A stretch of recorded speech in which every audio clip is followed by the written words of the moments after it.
আমার ঘরে যখন একটি হিজড়ে সন্তানের জন্ম হল তখন আমার স্বামী অমিত বলল, এটা তোর কোনো পাপের শাস্তি। আমি তোকে ডিভোর্স দিয়ে দেব যদি তুই এই বাচ্চাটাকে ঘর থেকে বের করে না দিস। আমি সেই মাসুম বাচ্চাটিকে শিব মন্দিরের বাইরে রেখে এলাম আর স্বামীকে বললাম, আমার ভগবান কোনো অলৌকিক কিছু অবশ্যই করবেন, সকাল পর্যন্ত সব ঠিক হয়ে যাবে। সে হেসে উঠল আর বলল, ঠিক আছে, সকাল পর্যন্ত সময় আছে তোর কাছে। যদি কিছু না হয় তবে আমি তোকে ছেড়ে দেব আর দ্বিতীয় বিয়ে করে নেব। সকালের আরতি হতে তখনও 15 মিনিট বাকি ছিল। হঠাৎ মন্দিরের লাউডস্পিকার থেকে একটি ঘোষণা হল, যা শুনে আমার স্বামী কান্নায় ভেঙে পড়ল। আমি মন্দিরের এক কোণে বসেছিলাম, চোখের জল ফেলছিলাম, হাত জোর করে ভগবানের কাছে প্রার্থনা করছিলাম। আমার স্বামী মন্দিরের বাইরে দাঁড়িয়ে আমাকে দেখছিল আর ক্রমাগত আমার ওপর হাসছিল। সে আগে এতটা খারাপ মানুষ ছিল না যতটা আজ হয়ে গেছে। সে বলতে লাগল, কিছু হবে না, কিছু বদলাবে না, তোর মতো মেয়েদের জন্য ভগবানও কিছু করেন না। অলৌকিক ঘটনা এভাবে 4-5 ঘণ্টায় ঘটে না। আমি কাঁদতে কাঁদতে শুধু একটাই কথা বলছিলাম, হে প্রভু, আমার সাহায্য করো। এই লোকটাকে দেখিয়ে দাও যে তুমি কি করতে পারো। তোমার বিচার সবচেয়ে সত্য। আমার সন্তানের নামে আজ তুমি তোমার অলৌকিকতা দেখিয়ে দাও। সারা জীবন তোমারই ভক্তি করেছি, তোমার কাছেই চেয়েছি, অনেক কিছু সহ্য করেছি। আজ তোমার ভক্তির ফল চাইছি। যেমন যেমন আমি কাঁদছিলাম, ওরা সবাই, আমার স্বামী, শাশুড়ি আর ননদ, আমার ওপর হাসছিল। আমি একদম একা ছিলাম। আমার কাছে ভগবান ছাড়া আর কেউ ছিল না। সময় পেরিয়ে যাচ্ছিল, আশা ধীরে ধীরে শেষ হয়ে আসছিল। আমি উঠতেই যাচ্ছিলাম, কারণ মনে হচ্ছিল যে আর কিছু হওয়ার নেই। আরতির সময় হয়ে গিয়েছিল, ভোরের আলো ফুটতে শুরু করেছিল। আমি মাথা নিচু করে কাঁদছিলাম। ঠিক তখনই মন্দির থেকে হওয়া একটি ঘোষণা সবার চোখ কপালে তুলে দিল। আমার তো হৃদস্পন্দন যেন থমকে গেল, আর সেখানে দাঁড়িয়ে থাকা সব লোকের মুখে পিনপতন নিস্তব্ধতা নেমে এল। আমি খালি পায়ে মন্দিরের দিকে দৌড়াতে লাগলাম, কারণ সেখানেই সেই অলৌকিক ঘটনাটি আমার অপেক্ষা করছিল। আমার নাম কামিনী। আমি রূপ রঙে খুব সুন্দরী ছিলাম, কিন্তু আমার ভাগ্য আমার মতো মোটেও সুন্দর ছিল না। সারা জীবন আমাকে মানুষের কটু নজর সহ্য করতে হয়েছে, যেন আমরা কোনো চলন্ত পাপ। আমি আর আমার মা দুজনকে সবসময় একই নজরে দেখা হতো। আমি কখনো ভাবিনি যে আমার বিয়ের সিদ্ধান্ত এত হঠাৎ এবং এত নিষ্ঠুরভাবে নেওয়া হবে। আজও মায়ের কথাগুলো আমার কানে বাজে। তিনি বলতেন, যে মেয়ের জন্ম বাবার নাম ছাড়া হয় তার ওপর দুনিয়ার কেউ দয়া করে না। আমি ওনার মেয়ে ছিলাম, কিন্তু ওনার কাছে আমি একটা বোঝা হয়ে গিয়েছিলাম। এমন একটা দায়িত্ব যা থেকে তিনি যত দ্রুত সম্ভব মুক্তি চাইতেন। আমার বাবার উল্লেখ আমাদের বাড়িতে কখনো খোলাখুলি হতো না। শুধু এটুকুই জানতাম যে তিনি কোনো বড়লোক ছিলেন, কিন্তু কোথাকার আর কে ছিলেন তা কেউ জানত না। লোকের মুখে সবসময় একটাই কথা থাকত যে আমি অবৈধ সন্তান। ছোটবেলা থেকে বড় হওয়া পর্যন্ত এটাই শুনে এসেছি, আর এই দাগ আমার মাথায় সবসময় ছায়ার মতো ছিল। পাড়ার মহিলারা তো আমাকে নিচু দেখানোর কোনো সুযোগই ছাড়ত না। তাদের কথাগুলো আমার বুকে ছুরির মতো বিঁধত। কিন্তু আমি কি করতে পারতাম? আমার মা ও তো এই লোকেদের মাঝেই থাকতেন, এদের বাড়িতেই কাজ করতেন আর এদেরই টিপ্পনি সহ্য করতেন। আমাকে আমার বাবার ওপর সবচেয়ে বেশি ঘৃণা ছিল, কারণ তার কারণেই আমাদের জীবন এমন হয়েছে। আমি তাকে কখনো দেখিনি, কিন্তু তিনি যদি কোথাও বেঁচে থাকতেন তবে হয়তো আমাদের খোঁজ পেতেন, আর হয়তো আমাদের জীবন এমন হতো না। একদিন মা বললেন, তোর জন্য সম্বন্ধ এসেছে। এ কথা শুনেই আমার মন এক অদ্ভুত অস্থিরতায় ভরে গেল। সম্বন্ধ নিয়ে আসা লোকটির নাম ছিল সঞ্জয়। আমি কখনো তার নামও শুনিনি। মা জানালেন যে সে বয়সে অনেক বড়, না চেহারা ভালো, না পড়াশোনা আছে, আর না কোনো ঠিকঠাক চাকরি। এ কথা শুনে আমার মন যেন ডুবে গেল। তার আগে 2টো বিয়ে হয়েছিল, 2জন বউই তাকে ছেড়ে চলে গেছে। না তার কাছে টাকা ছিল, না সম্মান, আর না কোনো সন্তান। তবুও সেই সম্বন্ধ আমার জন্য এসেছিল। মা শুধু এটুকুই বললেন, মা, যেসব বাচ্চার জন্ম নাম ছাড়া হয় তাদের জন্য ভালো সম্বন্ধ কোথায় আসে? তোর জন্য তো অন্তত কোনো সম্বন্ধ এসেছে। এখন আমি আর দেরি করব না, মা বললেন। আমি প্রতিবাদ করলাম। আমি ওনাকে বললাম, এই বিয়ে আমার জীবন শেষ করে দেবে। মা, আমি আমার জীবন এভাবে নষ্ট করতে চাই না। তোমার এই সম্বন্ধ মেনে নেওয়া উচিত নয়। কিন্তু আমার মা আমার কথা শোনার বদলে নিজের দুঃখের কাহিনী শোনানো শুরু করলেন। তিনি বললেন, জীবন তো সবারই বরবাদ হয়ে যায়, তোর মায়েরও তো হয়ে গেছে। তোর বাবা আমাকে ছেড়ে চলে গিয়েছিল যখন তুই জন্মাতে চলেছিলি। এখন তোর জীবনও যদি নষ্ট হয়ে যায় তো আমি কি করব? ওনার এই শব্দগুলো বিষের মতো আমার হৃদয়ে গেঁথে গেল। ওনার কথায় তিক্ততা ছিল, কিন্তু তা সত্যিতে ভরা ছিল। তিনিও বা কি করতেন? জীবন ওনার সাথেও কখনো ভালো কিছু করেনি। যখন আমি জন্ম নিতে চলেছিলাম তখন আমার বাবা ওনাকে ছেড়ে চলে গিয়েছিলেন। বিয়ে হয়েছিল কিনা এটা আজ পর্যন্ত একটা প্রশ্নই রয়ে গেছে। আমার মা দুনিয়ার সব টিপ্পনী আর কষ্ট সহ্য করেছেন। তিনি একজন অশিক্ষিত মহিলা ছিলেন, যার মনে হতো যে জীবন যেমন তার সাথে অন্যায় করেছে ঠিক তেমনি তার মেয়ের সাথেও হওয়া নিশ্চিত। তিনি এটা বুঝতেন না যে যদি তার সাথে খারাপ হয়ে থাকে তবে তিনি তার মেয়েকে সেই কষ্ট থেকে বাঁচাতে পারেন। তার কাছে তো এটাই সত্যি ছিল, সবার সাথে খারাপই হয়। তো তারপর আমার বা তোর সাথে কি বা এসে যায়? আমার মা নিজের পুরো জীবন আমাদের জন্য উৎসর্গ করে দিয়েছিলেন। তিনি অন্যের বাড়িতে কাজ করেছেন, লোকের কথা শুনেছেন এবং তার প্রতিটি শ্বাস শুধু আমাদের জন্য নিয়েছেন। কিন্তু এখন তিনি ক্লান্ত হয়ে পড়েছিলেন। তিনি চাইতেন যে আমার বিয়ে দিয়ে নিজের শেষ দায়িত্ব থেকে মুক্ত হয়ে যান, এবং তার জন্য এটাই একমাত্র রাস্তা ছিল। চাই সেই রাস্তা আমাকে যেখানেই নিয়ে যাক না কেন। আমার মনে হাজারো প্রশ্ন জাগত, কিন্তু আমার কাছে কোনো উত্তর ছিল না। আমি আমার মাকে বললাম, মা, তুমি কি কখনো আমার কথা ভেবেছ? আমার স্বপ্নের কথা, আমার ইচ্ছের কথা, আমার জীবনের কথা, এসব কি তোমার কাছে কোনো গুরুত্ব রাখে না? কিন্তু তার উত্তর সবসময় একটাই হতো, জীবন স্বপ্ন দিয়ে চলে না, বাস্তবকে মেনে নিতে হয়। তারপর সেই দিনটিও এসে গেল যখন আমার বিয়ে সঞ্জয়ের সাথে ঠিক করে দেওয়া হল। আমি সেই দিনটি কখনো ভুলতে পারব না। আমার মা আমার বিয়ের আয়োজন এমনভাবে করলেন যেন তিনি তার জীবনের সবচেয়ে বড় বোঝা নামাতে যাচ্ছেন। যখন তিনি আমাকে জড়িয়ে ধরলেন তখন তার চোখে ভালোবাসা ছিল না, শুধু এক অদ্ভুত শূন্যতার ঝলক ছিল। তিনি বলতে থাকলেন যে তিনি আমার জন্য দোয়া করেন, কিন্তু তার শব্দে সত্যিকারের বিশ্বাস ছিল না। সঞ্জয়, যে আমার জন্য একজন অচেনা মানুষ ছিল, এখন আমার স্বামী হয়ে গেল। বিয়ের দিনও এমন মনে হচ্ছিল যেন এটা সব একটা সওদা, কোনো আবেগ নেই। না তার চোখে কোনো উজ্জ্বলতা ছিল, না কথায় কোনো আপনপনা। যখন মা আমাকে বিদায় দিলেন তখন শুধু এটুকুই বললেন, মেয়ে, নিজের জীবনকে সহজ করার চেষ্টা করিস। এই শব্দগুলো আমার হৃদয়ে যেন কেউ আরও একটা ঘা দিয়ে দিল।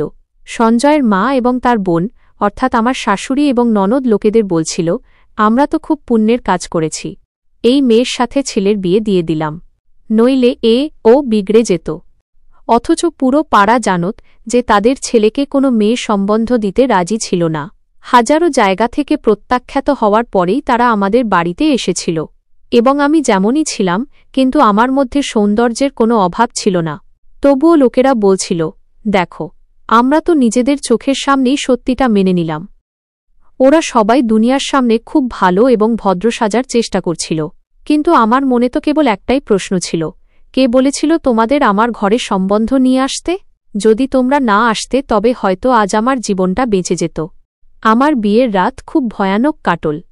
যখন আমার জ্ঞান ফিরল তখন আমি সিটি হাসপাতালে ছিলাম। ডাক্তার এবং নার্সরা আমাকে দেখে অবাক হয়ে গিয়েছিল। এত সুন্দর মেয়ের এই অবস্থা কে করে দিল? আমি চুপচাপ শুয়ে ছাদের দিকে তাকিয়েছিলাম। ডাক্তার জিজ্ঞাসা করলেন, তোমার কি মা বাবা নেই যারা এই লোকেদের প্রশ্ন করবে? আমি ক্লান্ত স্বরে বললাম, তারা তো শুধু আমার বিয়ে দিয়ে দিয়েছে, এখন তারা আমার জন্য কি করবে? ডাক্তার বললেন, এখন নিজের ঘরের হয়ে যাও এবং নিজের জীবন কাটাও। ডাক্তার বলেছিলেন, আমার কাছে একটা মহিলা সহায়তা কেন্দ্রের নম্বর আছে, আমি তোমাকে তাদের পরিচালিকার নম্বর দিচ্ছি, তারা তোমাকে এখান থেকে নিরাপদে নিয়ে যাবে। আমরা আগেও ২-৪ জন মহিলাকে সাহায্য করেছি। তারপর তিনি থামলেন এবং বললেন, কিন্তু ভাবো, এই ২-৪ জন তো হাজার হাজার জনের মধ্যে মাত্র কয়েকজন। হাজার হাজার মেয়ের সাহায্যের প্রয়োজন হয়, কিন্তু ভয়ের কারণে তারা কিছু বলতে পারে না। কেবল ওই ২-৪ জনই সাহস দেখাতে পারে। যদি তোমার মধ্যে সাহস থাকে তবে আমরা তোমাকে সেখানে পাঠিয়ে দেব। আমি ধীরে বললাম, আমার কারোর নম্বর চাই না।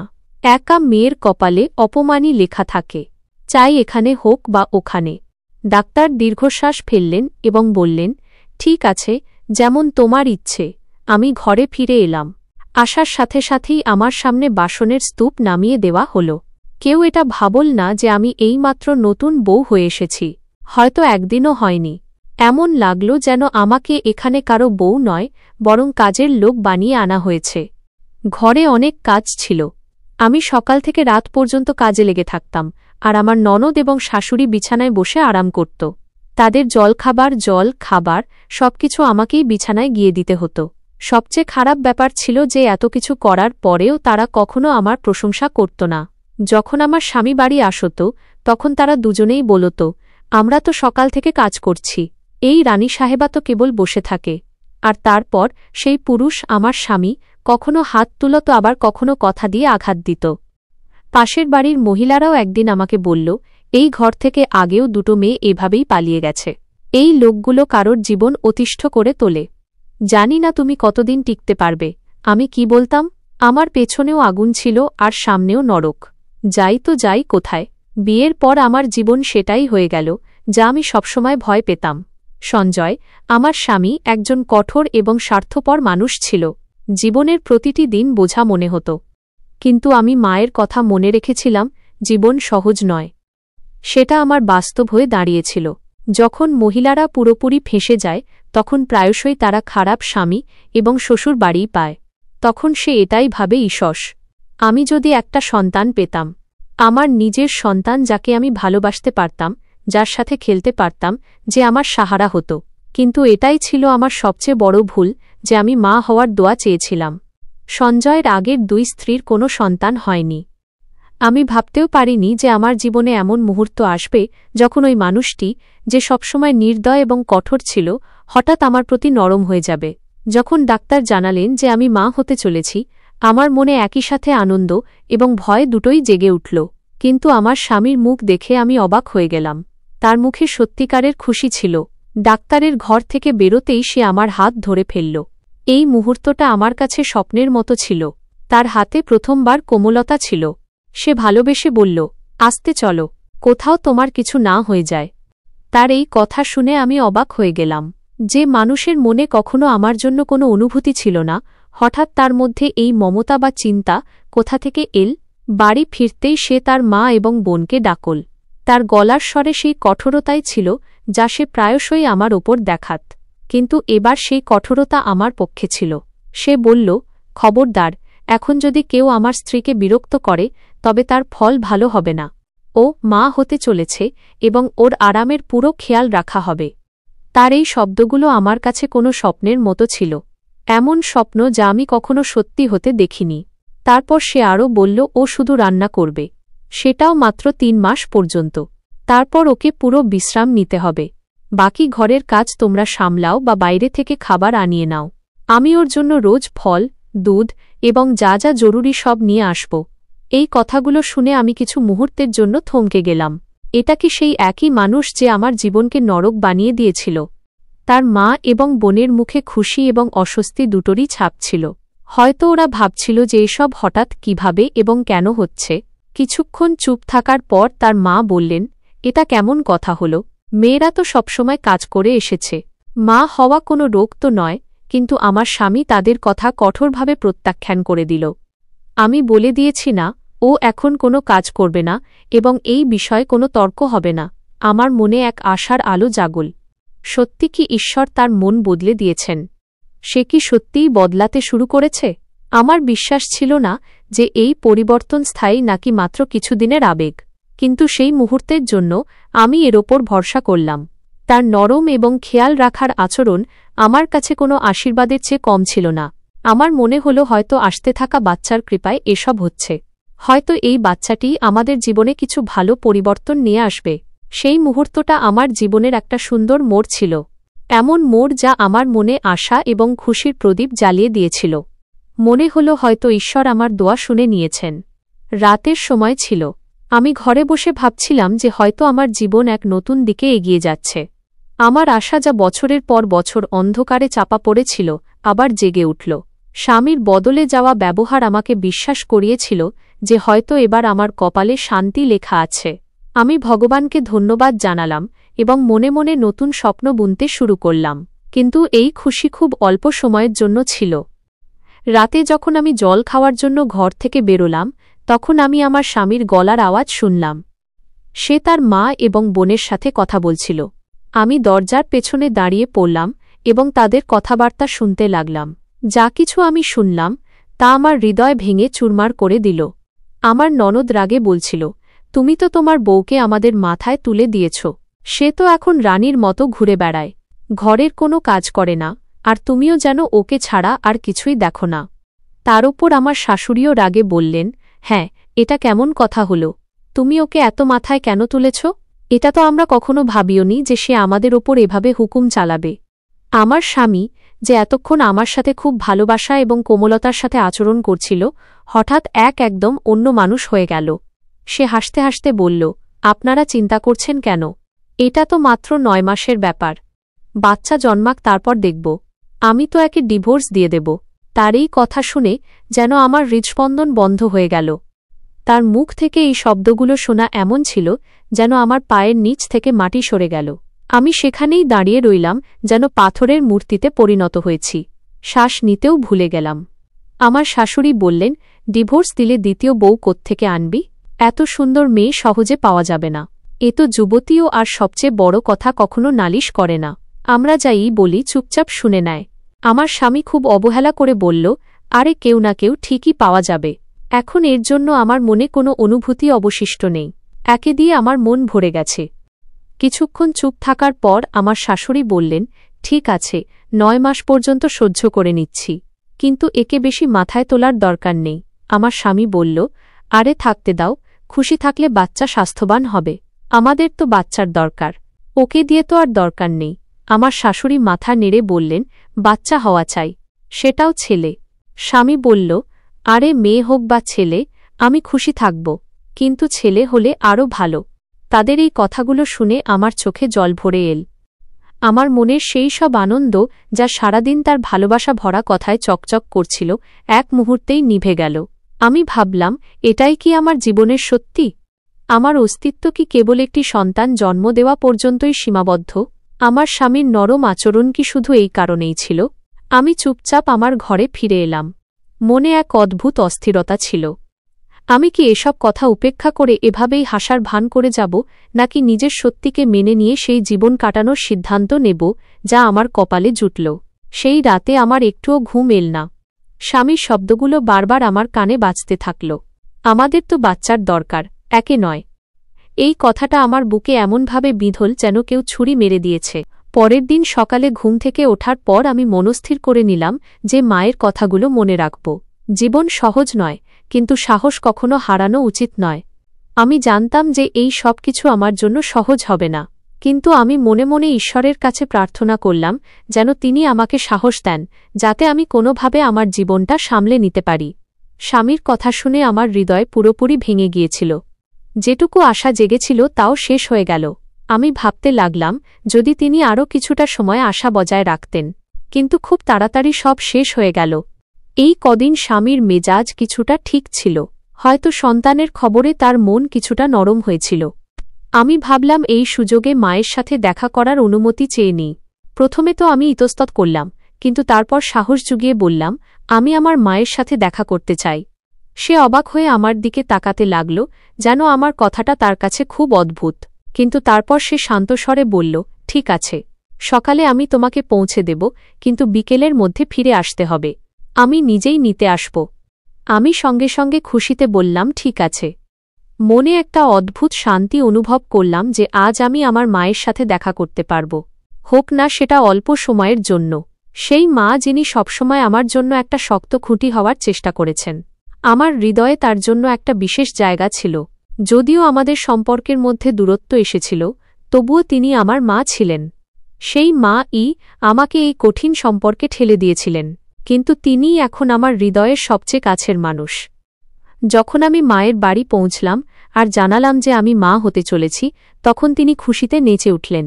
তিনি আমাকে জড়িয়ে ধরলেন, আমার মাথায় হাত রাখলেন আর বললেন, সব ঠিক হয়ে যাবে। ঈশ্বর তোর জন্য কোনো ভালো পথ ঠিকই বের করবেন। আমি একটু দ্বিধা করে জিজ্ঞেস করলাম, মা, তুমি কখনো বাবাকে খোঁজার চেষ্টা করনি কেন? যদি তাকে পাওয়া যেত তবে হয়তো আমরা আমাদের অধিকার তার কাছে চাইতে পারতাম। মায়ের মুখে একটা ছায়া নেমে এল, তার চোখে গভীর বেদনা ফুটে উঠল। তিনি কিছুক্ষণ চুপ করে রইলেন, যেন গতদিনের স্মৃতিতে হারিয়ে গেছেন। তারপর ধীরে ধীরে বললেন, কোথায় খুঁজতাম তাকে? সে তো একজন মুসাফির ছিল যে আমার জীবনে একটা স্বপ্নের মতো এসেছিল আর তারপর চলে গেল। সে আমাকে ভালোবেসেছিল, বিয়ে করেছিল, কিছুদিন সাথে থাকল আর বলত যে আমাকে নিজের সাথে নিয়ে যাবে, বলত যে সে এক বিশাল বড় হাবেলির মালিক। কিন্তু একদিন কারো ফোন এল যে তার মা অসুস্থ। সে চলে গেল আর কখনো ফিরে এল না। আমি অবাক হয়ে জিজ্ঞেস করলাম, মা, তুমি তার ব্যাপারে কিছুই জানতে পারোনি? মা ক্লান্ত হাসি হেসে বললেন, আমার শুধু তার নামটাই মনে আছে। না কোনো ঠিকানা, না কোনো শহর, কোনো ফোন নম্বরও নেই। আমি তাকে কোথায় খুঁজতাম? আমার মনে একটা ইচ্ছে জাগল, অন্তত তার নামটা তো জেনে নিই, সেই মানুষটার নাম যিনি আমার পিতা ছিলেন। আমি দ্বিধা করে বললাম, মা, আজ অন্তত আমাকে বাবার নামটা বলে দাও। মা দীর্ঘশ্বাস নিয়ে আস্তে করে বললেন, তোর বাবার নাম বীরেন্দ্র প্রতাপ সিং। এই নামটা শুনে আমার বুকে এক অদ্ভুত আলোড়ন হল, কিন্তু সেই নামের আমার কাছে কোনো অর্থ ছিল না। সেই নাম আমার অস্তিত্বের অংশ হতে পারত, কিন্তু তা হয়নি। সেই নামটাও আমার জীবনের সেই খালি কোণগুলোতে সামিল হয়ে গেল, যা আমি কখনো পূরণ করতে পারিনি। আমি কিছুক্ষণ মায়ের কাছে চুপচাপ বসে রইলাম। তাদের মুখে জীবনের তিক্ততা স্পষ্ট ফুটে উঠছিল, আর আমার মনে এক না বলা দ্বন্দ্ব চলছিল। শেষমেশ এই নামের পর আমি কি বা করতে পারতাম? আমার কাছে তো এই জীবনটাই বাস্তব ছিল, যা কোনো না কোনোভাবে সহ্য করতেই হতো। বিকেলের দিকে আমার স্বামী আমাকে নিতে আসার কথা ছিল। আমি মাকে বিদায় জানালাম আর ভাবলাম, জীবনের এই চাকা এভাবেই ঘুরতে থাকবে। চাই আমার ইচ্ছে, স্বপ্ন বা প্রশ্ন কোথাও পিছনেই থেকে যাক। 9 মাস তো কোনোভাবে ভালোই কেটে গেল, কিন্তু জানি না ঈশ্বরের কি ইচ্ছে ছিল। যখন সন্তান জন্মাল, আমার পায়ের তলা থেকে মাটি সরে গেল। মেয়ে হয়েছিল, কিন্তু তার হাত পা একদম তার বাবার মতো ছিল। আমার স্বামী যখন মেয়েকে দেখল, তখন তার মুখ শুকিয়ে গেল। সে বলল, মেয়ে তো হল, কিন্তু অকেজো। কে পালবে একে? কে এর খেয়াল রাখবে? তার কথাগুলো আমার বুকে তীরের মতো বিঁধল। আমার এত কষ্ট হচ্ছিল যা আমি বলে বোঝাতে পারব না। সারা জীবন আমি এক আবেগপ্রবণ মায়ের ছায়ায় কাটিয়েছি, আর এখন নিজেও মা হয়েছি। আমিও আবেগের বসে বললাম, ঠিক আছে, যদি তোমার একে না চাই তবে আমি একে মন্দিরের বাইরে রেখে আসছি। ওখানেই কেউ একে তুলে নেবে, বা হয়তো ভগবানই কোনো রাস্তা বের করে দেবেন। আমার স্বামী ঠান্ডা গলায় বলল, ভালো করেছিস যে এমনটা ভেবেছিস। এমনিতেও আমি একে ঘরে রাখতে চাইতাম না। যা, রেখে আয় একে। আমার শাশুড়ি আর ননদ নানান কথা শোনাতে লাগল। তাদের কথায় আমার মাথা অসাড় হয়ে গিয়েছিল, এবং তারপর আমি সেই অদ্ভুত যন্ত্রণাদায়ক সিদ্ধান্তটা নিলাম। রাতের নিস্তব্ধতায় আমি আমার ছোট্ট মেয়েকে শিব মন্দিরের বাইরে রেখে এলাম। যখন ফিরে এলাম তখন আমার স্বামী বলল, ভালো করেছিস। আমি উত্তর দিলাম, ভগবান কোনো না কোনো পথ অবশ্যই দেখাবেন। সে হাসতে হাসতে বলল, আচ্ছা, বড় ভরসা তোর ভগবানের ওপর। চল দেখি তোর ভগবান কি অলৌকিক কাজ করেন। সকালের আরতি পর্যন্ত সময় দিয়েছিল সে আমাকে। বলল, যদি ততক্ষণ পর্যন্ত কোনো অলৌকিক কিছু না ঘটে তবে তুইও এই বাড়ি থেকে বেরিয়ে যাবি। আমিও পুজোর আসন পেতে নিলাম। কে ছিল আমার জীবনে? না কোনো আপনজন, না কোনো সঙ্গী, না কোনো বন্ধু, শুধু ঈশ্বরই তো ছিলেন। আমি তার কাছেই সাহায্য চাইতাম। পুজোয় বসে উচ্চস্বরে ভগবানের কাছে প্রার্থনা করতে লাগলাম, আর বাড়ির সব লোক আমাকে দেখে হাসতে লাগল। কোনো অলৌকিক কিছু হওয়ার নয়। রাতের সময় ছিল, মনে এক অদ্ভুত অস্থিরতা ছিল। যখন আমি আমার মেয়েকে মন্দিরে রেখে এসেছিলাম তখনও মনে যেন পাথর চাপা দিয়ে রেখেছিলাম, কিন্তু বাড়ি ফিরতেই স্বামীর কথায় আমার পুরো অস্তিত্ব ভেঙে গেল। সে বলল, ভালো করেছিস, নইলে আমি তো একে ঘরে থাকতে দিতাম না। এখন দেখ তোর ভগবান কোনো চমৎকার দেখান কি না। সকালের আরতি পর্যন্ত সময় দিয়েছিল সে। যদি কিছু না হয় তবে আমাকেও এই বাড়ি থেকে বের করে দেওয়া হবে। আমার ননদ আর শাশুড়িও টিপ্পনি কাটছিল। তারা দুজনে হাসছিল আর আমার দিকে এমনভাবে তাকাচ্ছিল যেন আমি কোনো বোকা মেয়ে। তাদের আচরণ আমার ভেতরের শেষ আশাটাও নাড়িয়ে দিয়েছিল। কিন্তু আমার মনে একটা কথা পরিষ্কার ছিল, ঈশ্বরের চেয়ে বড় কেউ নেই। আমি আবার পুজোর আসন পাতলাম আর আমার প্রভুর সামনে দাঁড়িয়ে পড়লাম। চোখ দিয়ে জল পড়ছিল আর ঠোঁট দিয়ে আপনা আপনি প্রার্থনা বের হচ্ছিল। হে প্রভু, তুমি সব জানো, আমার মজবুরি, আমার মনের অবস্থা। হে ভগবান, আমার বাচ্চার ওপর দয়া করো, তাকে বাঁচিয়ে নাও। আমার গলার আওয়াজ উঁচু ছিল, আর বাড়ির লোক আমার অবস্থা দেখে হাসছিল। স্বামী বলল, চিৎকার করে কাঁদলে কিছু হবে না, ভগবান এভাবে অলৌকিক কিছু দেখান না। শাশুড়ি খোঁটা দিয়ে বললেন, খুব বড় ধার্মিক সেজেছে, দেখি এর ভগবান কিছু করল কি না। কিন্তু আমি তখন অন্য এক দুনিয়ায় ছিলাম। আমার প্রার্থনা থামছিল না, মনের গভীর থেকে একটাই ডাক বের হচ্ছিল, আমার মাসুম মেয়েটাকে কোনোভাবে বাঁচিয়ে নাও। হে ভগবান, রাতের প্রতিটি মুহূর্ত আমার কাছে প্রলয়ের মতো মনে হচ্ছিল। সকালের সময় কাছে আসছিল, আর আমার সাহস ভেঙে যাচ্ছিল। মনে ভয় ছিল, যদি কোনো অলৌকিক কিছু না হয় তবে কি হবে? আমাকে কি সত্যিই এই বাড়ি থেকে বের করে দেওয়া হবে? আমার মেয়ে কি চিরকালের জন্য কোনো অন্ধকার ভাগ্যের শিকার হয়ে যাবে? স্বামীর হাসি তখনও কানে বাজছিল। সে তার মাকে বলছিল, এ তো আর কোনো কাজেরই রইল না, কাল একে বাড়ি থেকে বের করে দেব। আমার জন্য কোনো সুন্দর মেয়ে খুঁজে দেখো, সারা দুনিয়া দেখবে তাকে। আমার শাশুড়ি তার সাথে তাল মিলিয়ে বললেন, আরে তুই চিন্তা করিস না, তোর জন্য আমি এমন বউ আনব যে সব লোক অবাক হয়ে প্রশংসা করবে। এ তো এমনিতেও এখন আমাদের কোনো কাজের নয়। তাদের এই শব্দগুলো আমার বুকে তীরের মতো লাগল, কিন্তু আমি চুপচাপ আমার পুজোর আসনে বসে রইলাম, আর ভগবানের কাছে কেঁদে কেঁদে প্রার্থনা করতে লাগলাম। রাতের বেশিরভাগ সময় কেটে গিয়েছিল, আর ভোর হতে চলেছিল। বাইরে অন্ধকার কমে আসছিল, কিন্তু আমার মনের অন্ধকার আরও গভীর হচ্ছিল। আমার স্বামী আবার খোঁটা দিয়ে বলল, কিছু হবে না, গিয়ে নিজের জিনিসপত্র গুছিয়ে নে, কাল সকালে তুই এই বাড়ি থেকে চলে যাবি। আমি আমার কপাল মাটিতে ঠেকিয়ে প্রার্থনা করতে লাগলাম, হে প্রভু, এই দুনিয়া আর আমার রইল না, তুমি আমার একমাত্র ভরসা। আমার বাচ্চার জন্য কিছু একটা করো, কোনো অলৌকিক কিছু দেখিয়ে দাও। হঠাৎ মন্দির থেকে একটা ঘোষণা শোনা গেল। এক ব্যক্তি যার নাম বীরেন্দ্র প্রতাপ সিং, তার সাথে একটি ছোট মেয়ে আছে। তিনি জানতে চাইছেন কেউ কি এই বাচ্চাটিকে চেনে। যদি কেউ চিনে থাকে তবে অবিলম্বে মন্দিরে আসুন। এই ঘোষণা শুনে আমার শ্বাস আটকে গেল। এই নামটা শুনতেই আমার বুক ধড়ফড় করতে লাগল। বীরেন্দ্র প্রতাপ সিং, এটাই তো সেই নাম যা আমার মা আমাকে বহু বছর পর বলেছিলেন। এটাই আমার বাবার নাম।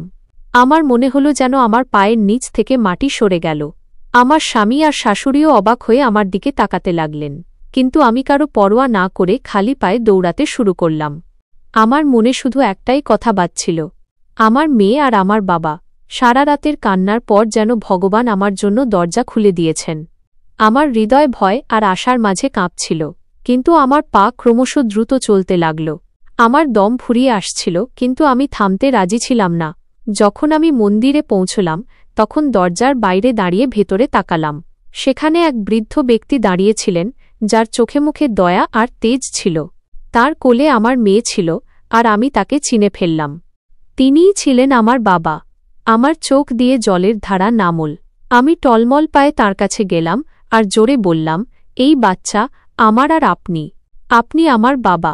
মন্দিরে উপস্থিত সব লোক অবাক হয়ে আমাকে দেখতে লাগল। আমার বাবা আমার দিকে তাকালেন। তার চোখে বিস্ময় আর স্নেহ ছিল। তিনি বললেন, তুই আমার মেয়ে। আমি কাঁদতে কাঁদতে তার কাছে গেলাম আর তার পায়ে পড়ে গেলাম। আমার ঠোঁট দিয়ে শুধু এটাই বের হল, বাবা, আমি আপনার মেয়ে। তিনি আমাকে তুললেন, আমার চোখের জল মুছিয়ে দিয়ে বললেন, আমি তোমাকে অনেক খুঁজেছি, কিন্তু কখনো পাইনি। আজ ভগবান আমাদের দুজনকে মিলিয়ে দিলেন। সেই মুহূর্তটা আমার কাছে কোনো অলৌকিক ঘটনার চেয়ে কম ছিল না। আমার মেয়ে এখন তার হাতে ছিল, আর আমার প্রার্থনা পূর্ণ হয়েছিল। কিন্তু যখন আমি আমার মেয়েকে ভালো করে দেখলাম তখন আমার চোখে বিস্ময় ছিল। তার হাত পা এখন পুরোপুরি ঠিক ছিল, সে একদম সুস্থ ছিল। আমি তাকে বুকে জড়িয়ে ধরলাম আর ভগবানের সামনে মাথা নত করে ধন্যবাদ দিলাম। আমার বাবা বললেন, আমি তোমাকে আর তোমার মাকে খুঁজতেই এখানে এসেছিলাম। রাত হয়ে গিয়েছিল, তাই ভাবলাম মন্দিরেই রাতটা কাটিয়ে দিই আর নিজের পাপের ক্ষমা চেয়ে নিই। তখনই আমি এই বাচ্চাটাকে দেখলাম আর ভাবলাম এর ঘোষণা করিয়ে দিই, যাতে এর পরিবার একে পেয়ে যায়। একে দেখে আমার তোমার কথাই মনে পড়ে গেল। আমি কি জানতাম যে এ তোমারই মেয়ে। আমি তাকে সব কিছু জানালাম, কিভাবে মা বাধ্য হয়ে আমার বিয়ে দিয়েছিলেন আর এই লোকগুলো আমার সাথে কেমন ব্যবহার করেছে। আমার বাবার মুখে রাগের রেখা ফুটে উঠল, যেমন কোনো স্বাভিমানী আর বীর পুরুষের চেহারায় আসে। তিনি আমার হাত ধরলেন, আমার মেয়েকে নিজের চাদরে জড়ালেন আর বললেন, চলো আমার সাথে। আমি জিজ্ঞেস করলাম, কোথায়? তিনি বললেন, শুধু চলো, তুমি সব বুঝতে পারবে। তিনি আমাকে আমার সেই বাড়িতেই নিয়ে গেলেন, যেখানে আমার স্বামী সঞ্জয়, শাশুড়ি আর ননদ। এটা দেখে হতবাক হয়ে গেল যে আমি এক অচেনা লোকের সাথে এসেছি, আর সেই লোকটা ছিলেন আমার বাবা। আমার স্বামী তার মেয়েকেও দেখছিল, যে একদম সুস্থ ছিল আর চোখ মেলে সবাইকে দেখছিল। আমি তাকে বলতে শুনেছিলাম, যদি মেয়ে হয় তবে আমি খুব খুশি হব, কিন্তু যেই তার মনে দয়া জাগল আর সে আমার কাছে আসতে চাই, আমার বাবা হাতের ইশারায় তাকে থামিয়ে দিলেন। আমরা গাড়িতে করে এসেছিলাম। আমার বাবার সাথে তার দুজন দেহরক্ষীও ছিল। তারা কোনো সাধারণ লোক ছিলেন না। তাদের হাবভাব আর ব্যক্তিত্ব সবার মুখে বিস্ময় আর অবিশ্বাস ছড়িয়ে দিল। আমার বাবা গর্জন করে বললেন, আমার নাম বীরেন্দ্র প্রতাপ সিং। আমাদের পরিবার উঁচু খানদানে গণা হয়। জানি না কত জমি আর ধন সম্পত্তির মালিক আমি, আর তুই যে আমার মেয়ের স্বামী। আমার স্বামী যে আগে আরামে বসেছিল, সাথে সাথে শ্রদ্ধার সাথে দাঁড়িয়ে গেল আর ঘাবড়ে গিয়ে বলল, জি, এ আমার স্ত্রী আর এ আমার মেয়ে। বাবার মুখের রাগের রেখা আরও গভীর হল। তিনি কঠোর স্বরে জিজ্ঞেস করলেন, তাহলে এই বাচ্চা যদি তোমার হয় তবে মন্দিরে কি করছিল, আর তুমি আমার মেয়ের গায়ে হাত কিভাবে তুললে? আমার স্বামীর মুখ একদম ফ্যাকাশে হয়ে গেল। সে কিছুই বলতে পারল না, চুপচাপ দাঁড়িয়ে রইল। বাবা তাঁর এক দেহরক্ষীকে ইশারা করলেন। সে সাথে সাথে ভেতরে এলার অস্ত্র হাতে আমার স্বামীর দিকে এগুলো। বাবা বললেন, এখনই এবং এই মুহূর্তেই আমার মেয়েকে এই সম্পর্ক থেকে মুক্ত করো, নতুবা আমি তোমাকে জীবন থেকে মুক্ত করে দেব। আমার স্বামী যে নিজেকে সবসময় বাহাদুর মনে করত, সাথে সাথে আমার বাবার পায়ে লুটিয়ে পড়ল আর কাঁপা কাঁপা গলায় বলল, না স্যার, আমি কসম খাচ্ছি আপনার মেয়েকে খুব সুখে রাখব। তখন বাবা ঠান্ডা কিন্তু তীক্ষ্ণ গলায় বললেন, তুই কাউকে সুখে রাখবি? তোর নিজের আয়ু আর কতটুকু বাকি আছে? বুড়ো, তুই আমার যুবতী মেয়েকে বিয়ে করার সাহস পেলি কি করে? আমার বাবার গলায় এমন কঠোরতা ছিল যে আমার স্বামীর ঘাম ঝরতে লাগল। তিনি আবার কড়া ভাষায় আদেশ দিলেন, এক্ষুনি আমার মেয়েকে তালাক দে, নইলে তোর খুব খারাপ দশা হবে। ভয় আর দ্বিধার সাথে আমার স্বামী সেই শব্দগুলো বলে দিল, যা আমার জীবনের জন্য অভিশাপের মতো ছিল। কিন্তু অদ্ভুত ব্যাপার হল, সেই শব্দগুলোর সাথে আমার মনে এক গভীর প্রশান্তি এল, যেন জীবনের খারাপ দিনগুলো অবশেষে শেষ হচ্ছে। আমার বাবা তারপর আমার শাশুড়ি আর ননদের দিকে তাকালেন। দুজনেই চুপ ছিল, মাথা নিচু করে বসে রইল। তখনই আমার বাবা নিজের পকেট থেকে টাকার একটা বান্ডিল বের করে আমার স্বামীর মুখের ওপর ছুঁড়ে মারলেন। বললেন, এটা তার দাম যে আমার মেয়ে তোর ঘরে ছিল। এখন এই টাকাগুলো গুনে গুনে দেখতে থাক। তারপর তিনি আমার দিকে ফিরলেন। তাঁর চোখে স্নেহ ছিল। তিনি আমার মাথায় হাত বুলিয়ে বললেন, মা, এই লোকটা তোর যোগ্য ছিল না। আমি তোর জন্য এখন এমন বর খুঁজব যে সারা দুনিয়া দেখবে। আমার চোখ দিয়ে জল পড়ছিল, কিন্তু এই জল কষ্টের ছিল না, স্বস্তির ছিল। আমার মনের সব অভিমান শেষ হয়ে গিয়েছিল। আমার বাবা আমাকে নিজের কাছে টেনে নিলেন। আমার মেয়েকে কোলে তুলে নিলেন। আমার হাত ধরলেন আর গর্বের সাথে আমাকে সেই বাড়ি থেকে বের করে নিয়ে গেলেন। সেই মুহূর্তটা আমার জীবনের এক নতুন শুরু ছিল। আমার মনে হল যেন ভগবান আমার প্রার্থনা শুনেছেন আর আমার পক্ষে রায় দিয়েছেন। আমরা সোজা মায়ের বাড়িতে পৌঁছালাম। আমার মনে ভয়ও ছিল, আবার আনন্দ। আমি ভাবছিলাম যখন মা বাবাকে দেখবেন তখন তার কী অবস্থা হবে। যেই আমরা দরজায় পৌঁছলাম, আমি কড়া নাড়লাম। দরজা খুলল, মা সামনে ছিলেন। আমাকে আর বাবাকে একসাথে দেখে তিনি অবাক হয়ে গেলেন। তাঁর চোখে বিস্ময় আর আনন্দ দুটোই ছিল। পরের মুহূর্তেই তাঁর কান্না আর থামছিল না। তিনি হাউমাউ করে কাঁদতে লাগলেন। বাবা এগিয়ে গেলেন। তিনি মায়ের চোখের জল মুছিয়ে বললেন, আমি তোমাকে কখনো ছাড়তে চাইনি, কিন্তু পরিস্থিতি আমাকে বাধ্য করেছিল। আজ আমি ফিরেছি চিরকালের জন্য। তাদের দুজনকে এভাবে জড়িয়ে ধরতে দেখে আমার মন ভরে এল। আমার চোখ দিয়েও জল বেরিয়ে এল। সেই দৃশ্য কোনো স্বপ্নের চেয়ে কম ছিল না। বাবা আমাকে আর মা দুজনকেই বুকে জড়িয়ে ধরলেন আর বললেন, এখন বিকে যাওয়ার সময়কে পিছনে ফেলে দাও। আমরা এক নতুন জীবন শুরু করব। তিনি আমাদের নিয়ে জয়পুর পৌঁছালেন, যেখানে তার বিশাল বড় হাভেলি ছিল। কোনো রাজপ্রাসাদের চেয়ে কম নয়। তার প্রথম স্ত্রী মারা গিয়েছিলেন আর তার ছেলেমেয়েরা এখন বড় এবং বিবাহিত। বাবা বললেন, আমাকে তোমাদের থেকে আলাদা করেছিল আমার বাবা মা, কিন্তু এখন তারা এই দুনিয়ায় নেই। এখন তোমরা আমার জীবনে আবার এসেছ, আর আমি তোমাদের কখনো আলাদা করব না। হাভেলিতে পৌঁছে আমরা সেই সম্মান আর সুখ পেলাম, যার স্বপ্ন আমরা কখনো দেখিনি। আমার মেয়ের জন্য আলাদা একজন আয়া রাখা হল, যে দিনরাত তার দেখাশোনা করত। আমার জন্য ডাক্তার ডাকা হল, যিনি পরীক্ষার পর বললেন, আপনি খুব দুর্বল, কিন্তু ভালো খাওয়া দাওয়া আর বিশ্রামে সব ঠিক হয়ে যাবে। বাবা আমাদের সেই সব কিছু দিলেন যা আমরা কখনো কল্পনাও করিনি। আমার মেয়ের জন্য নতুন জামাকাপড়, খেলনা, দোলনা, এমনকি সোনার বালা আর আংটি পর্যন্ত। মায়ের জন্য সুন্দর শাড়ি আর গয়না কেনা হল। আমার জন্য নতুন পোশাক আর আরামের পুরো ব্যবস্থা করা হল। হাভেলির খাবারে এমন সব পদ পরিবেশন করা হতো যা দেখে আমরা অবাক হয়ে যেতাম। প্রতিদিন সুস্বাদু আর রাজকীয় খাবার মিলত। মাত্র এক সপ্তাহে আমাদের চেহারা বদলে গেল। দুর্বলতার জায়গা নিল সতেজতা, দুশ্চিন্তার জায়গা নিল শান্তি। জীবন যা কিছু আমাদের থেকে কেড়ে নিয়েছিল তা সবকিছু আমাদের বহুগুণে ফিরিয়ে দিল। আমার বাবা তার ভালোবাসা আর দায়িত্ব দিয়ে আমাদের সেই সম্মান আর স্নেহ দিলেন যা সত্যিই আমাদের অধিকার ছিল। জয়পুর পৌঁছানোর পর তিনি আমাদের তার পুরো পরিবারের সাথে পরিচয় করিয়ে দিলেন। সেখানে আমার দেখা হল তার ভাই আর তার ছেলেমেয়েদের সাথে। এই সবকিছু আমার জন্য একদম নতুন আর সুখকর অভিজ্ঞতা ছিল। যেন কোনো যন্ত্রণাদায়ক অধ্যায়ের পর জীবন আবার হাসতে শিখেছে। সেখানে আমারই বয়সী এক যুবক ছিল, যে কোনো রাজকুমারের মতো সুন্দর আর সুঠাম ছিল। বাবা আমার পরিচয় করিয়ে দিতে গিয়ে বললেন, এ হল বিশাল, আর আমি চাই তোমার বিয়ের সাথেই হোক। এ তোমাকে আর তোমার মেয়েকে মন থেকে মেনে নিতে প্রস্তুত। বিশাল সত্যিই খুব ভালো মানুষ ছিল, এক বিত্তবান আর দায়িত্ববান যুবক। কিন্তু এবার আমি কোনো সিদ্ধান্ত তাড়াহুড়ো করে নিতে চাইনি। আমি আমার বাবার কাছে কিছু সময় চাইলাম, আর তিনি আমার ইচ্ছার সম্মান করলেন। পরের কয়েকদিন আমরা একে অপরকে বোঝার মধ্যে কাটালাম, আর কথাবার্তার সময় আমি আমার জীবনের সব যন্ত্রণাদায়ক অভিজ্ঞতা তাকে বলে দিলাম। সে আমার সাথে খুব ভালোবাসা, বোঝাপড়া আর সহানুভূতির সাথে মিশত। একদিন সে বলল, যদি তোমার প্রথম স্বামী আমার সামনে থাকত, তবে আমি তাকে তার আচরণের শাস্তি অবশ্যই দিতাম। আমাদের বাড়ির কোনো মেয়ের সাথে এমন আচরণ ক্ষমার অযোগ্য। কিন্তু যদি তুমি চাও, তবে আমি তাকে শিক্ষা দিতে পারি। আমি হেসে বললাম, না, যা হয়ে গেছে তা ভুলে যাওয়া উচিত। আমরা আমাদের জীবন এগিয়ে নিয়ে যাব আর অতীতকে পিছনে ফেলে দেব। এরপর বিশাল আর আমার মধ্যে গভীর বন্ধুত্ব হয়ে গেল। সে শুধু আমাকেই নয়, বরং আমার মেয়েকেও খুব ভালোবাসতে শুরু করল। সে তাকে কোলে নিয়ে ঘণ্টার পর ঘণ্টা খেলত, আর তার ছোট ছোট মুহূর্তগুলো থেকে আমিও অপার আনন্দ পেতাম। আমার বাবা আমার মেয়ের নাম রেখেছিলেন প্রিয়া, আর তার জন্য সম্ভাব্য সব সুযোগ সুবিধা করে দিয়েছিলেন।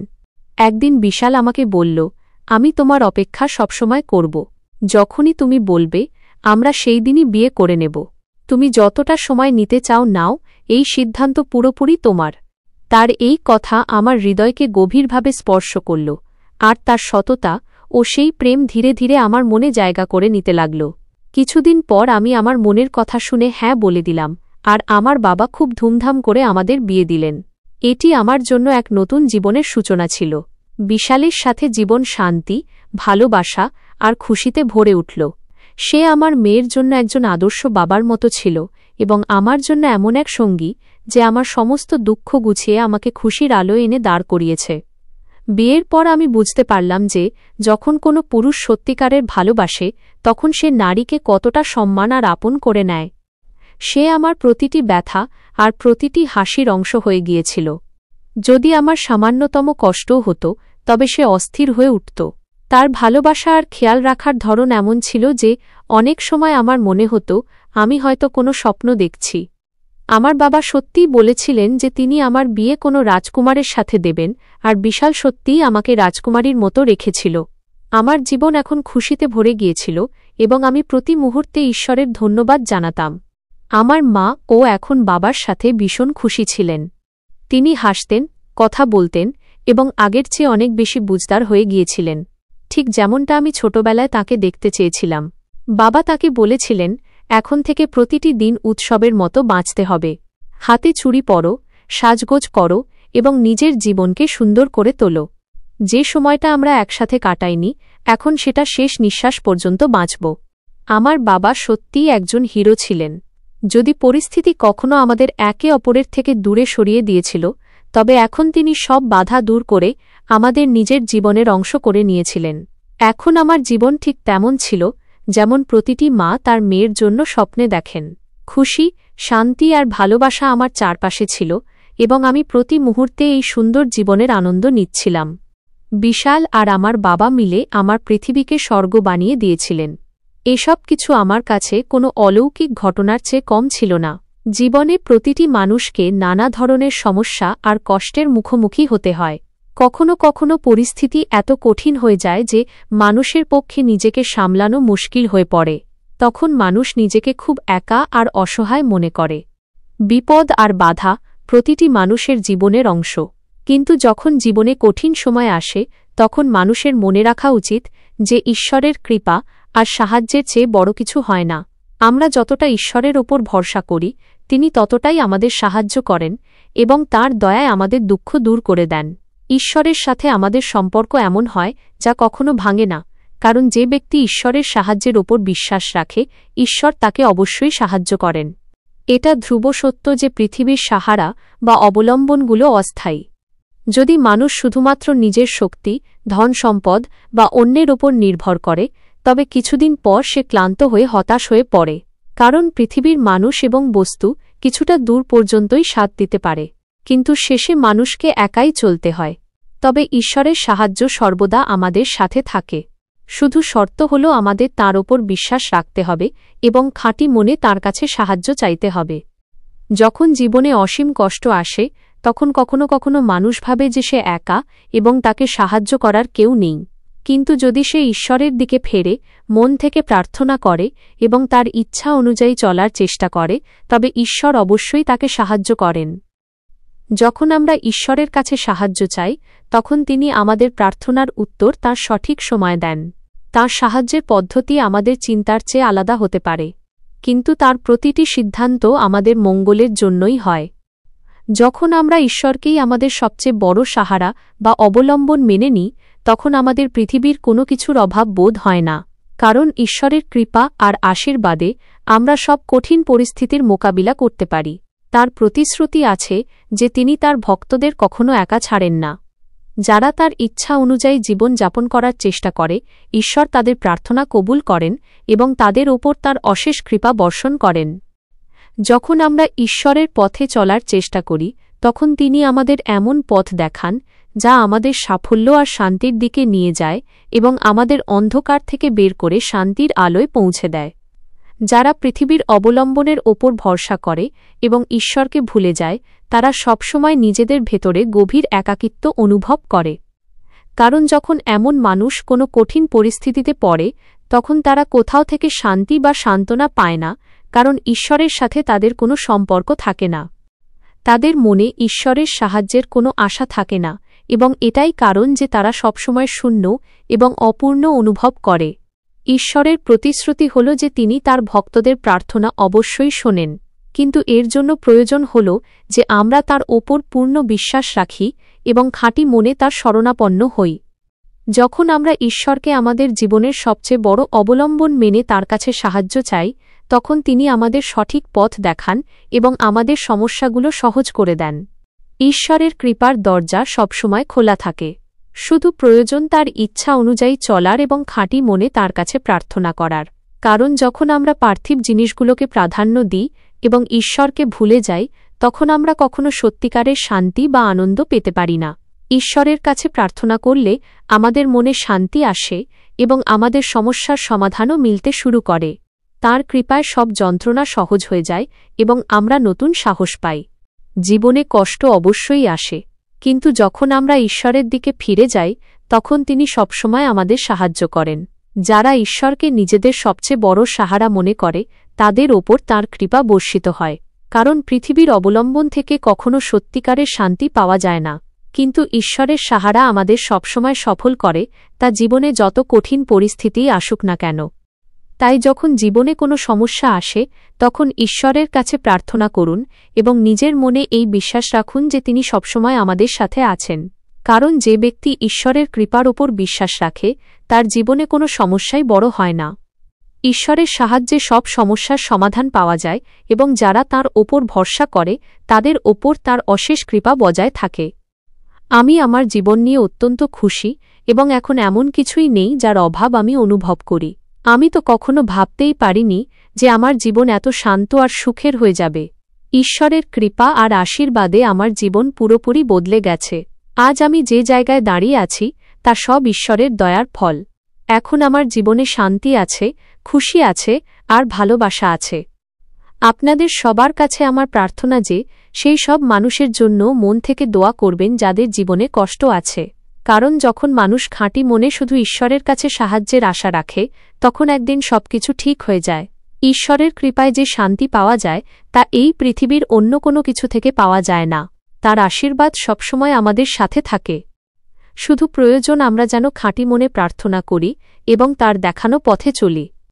কঠিন পরিস্থিতিতেও যদি আমরা ঈশ্বরের ওপর বিশ্বাস রাখি, তার কাছে প্রার্থনা করি এবং সঠিক পথে চলি, তবে তিনি আমাদের সব পরিস্থিতিতে শান্তি আর খুশি দান করেন। তার কৃপায় আমাদের সব কষ্ট সহজ হয়ে যায় এবং আমাদের ভাগ্য পর্যন্ত বদলে যায়। আমার জীবনে এখন শুধু খুশি, ভালোবাসা আর শান্তি ছিল। বিশালের সাথে আমার বৈবাহিক জীবন এক সুন্দর স্বপ্নের মতো ছিল এবং বাবা আমার মেয়ে প্রিয়া ও আমাকে যে সম্মান ও স্নেহ দিয়েছেন তা অমূল্য। মা ও বাবার সাথে মিলে খুব খুশি ছিলেন এবং তার চোখে এখন সেই একই চমক ছিল যা আমি ছোটবেলায় খুঁজেছিলাম। আমাদের নতুন জীবন জয়পুরের সেই বিশাল হাভেলিতে কোনো রূপকথার চেয়ে কম ছিল না। বিশাল আমাকে কখনো এটা অনুভব করতে দেয়নি যে আমি বিবাহবিচ্ছিন্না বা প্রিয়া তার নিজের মেয়ে নয়। তার ব্যবহার একজন আদর্শ স্বামী এবং বাবার মতো ছিল। প্রিয়ার জন্য সে ঘণ্টার পর ঘণ্টা খেলনা আনত, তাকে কোলে নিয়ে বাগানে ঘুরত এবং তার প্রতিটি ছোট বড় কথায় হাসত। এক সন্ধ্যায় যখন আমি হাভেলির ছাদে বসে চাঁদ দেখছিলাম, বিশাল আমার কাছে এসে বসল। তুমি এত চুপচাপ কেন? সে ভালোবেসে জিজ্ঞেস করল। আমি তার হাত ধরে বললাম, আমি শুধু ভাবছি যে ঈশ্বর আমার জীবনটা কত সুন্দর করে দিয়েছেন। আমি মাঝে মাঝে ভয় পাই যে এই সব কিছু কোথাও ভেঙে না যায়। বিশাল আমার কপালে একটা চুমু খেল এবং বলল, চিন্তা করো না আমার রানী, এখন কোনো দুঃখ তোমাকে স্পর্শও করতে পারবে না।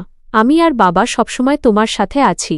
তোমার অতীত এখন শুধু একটা পেরিয়ে আসা অধ্যায় আর আমাদের ভবিষ্যৎ একটা খোলা বই যা আমরা খুশিতে ভরিয়ে দেব।